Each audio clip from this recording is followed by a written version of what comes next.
Nah, sekarang kita akan memperkenalkan metode pengukuran kinerja dengan menggunakan pendekatan 4 kuadran. Seperti yang kita ketahui bahwa 4 kuadran itu terdiri dari garis vertikal dan garis horizontal yang memisahkan 4 kotak kuadran yang ada di dalam 4 kuadran tersebut. Nah, kalau kita lihat pada slide ini, kalau kita lihat dari analisa vertikalnya, itu dibagi menjadi kuantitas dan kualitas secara vertikal. Kemudian dibagi juga menjadi garis horizontalnya, yaitu antara input dengan output. Input adalah effort atau apa yang digunakan. Kemudian kalau output adalah efek atau apa yang dihasilkan.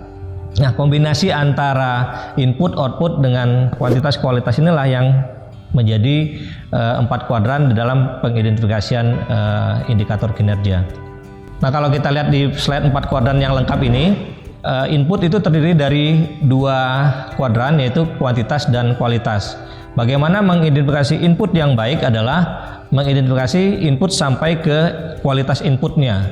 Yang sering terjadi selama ini adalah kita hanya mengidentifikasi satu input, yaitu hanya sumber dana, padahal banyak input yang lain yang harus kita identifikasi sampai dengan kualitas.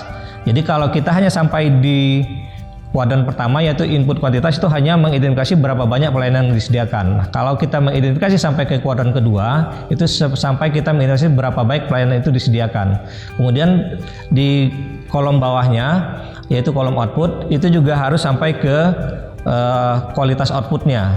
Kalau kita hanya mengidentifikasi sampai ke output kuantitas, maka kita hanya akan mengidentifikasi sampai berapa banyak efek atau perubahan yang dihasilkan. Tapi kalau kita mengidentifikasi sampai ke kualitas, maka kita akan mengidentifikasi sampai ke perubahan apa yang dihasilkan. Nah, ini kalau kita lihat dari kualitas mengidentifikasi indikator kinerja, kalau kita hanya sampai di kuadran pertama, yaitu hanya sampai mengidentifikasi input atau effort yang berbentuk kuantitas, itu adalah tahapan paling sederhana dalam 4 kuadran. Kemudian kalau kita masuk ke kuadran kedua, yaitu mengidentifikasi input sampai ke kualitas, maka itu belum sampai ke pengidentifikasian indikator kinerja yang sempurna. Nah, yang paling lengkap itu adalah kalau kita sampai di kuadran keempat, yaitu yang warna orange, itu adalah pengidentifikasian indikator kinerja yang paling lengkap. Nah, ini contoh-contoh indikator kinerja baik input ataupun output yang lengkap ya. Kalau yang di kuadran pertama itu hanya mengidentifikasi dari sisi jumlah atau dari sisi kuantitas seperti yang disebutkan tadi, input yang dari sisi jumlah, misalnya input berbentuk berapa banyak klien atau konsumen yang dilayani atau berapa banyak kegiatan yang bisa dilakukan berdasarkan jenis kegiatan. Nah, kalau kita masuk ke kuadran kedua, itu sudah mulai ke kualitas dari inputnya, bisa salah satu indikatornya misalnya dengan persentase. Misalnya rasio klien dengan staf, atau kalau untuk bidang pendidikan rasio siswa dengan guru, rasio ruang kelas dengan jumlah siswa yang tersedia. Kemudian kalau untuk kegiatan, jumlah kegiatan yang bisa dilaksanakan selama setahun. Kemudian kalau dari sisi lainnya misalnya persentase tindakan tepat waktu, kemudian persentase klien menerima seluruh pelayanan dan segala macamnya. Nah, kemudian kalau dari sisi output, kalau output kuantitas itu berupa misalnya kalau dia kegiatan training, berapa banyak peserta yang dilatih, itu baru sampai dari sisi kuantitas. Tapi kalau kita masuk ke kuadran keempat, itu sudah ke kualitas. Misalnya contohnya persentase keterampilan atau pengetahuan yang berhasil ditingkatkan dari hasil pelatihan, atau persentase perubahan sikap, perilaku, atau kondisi.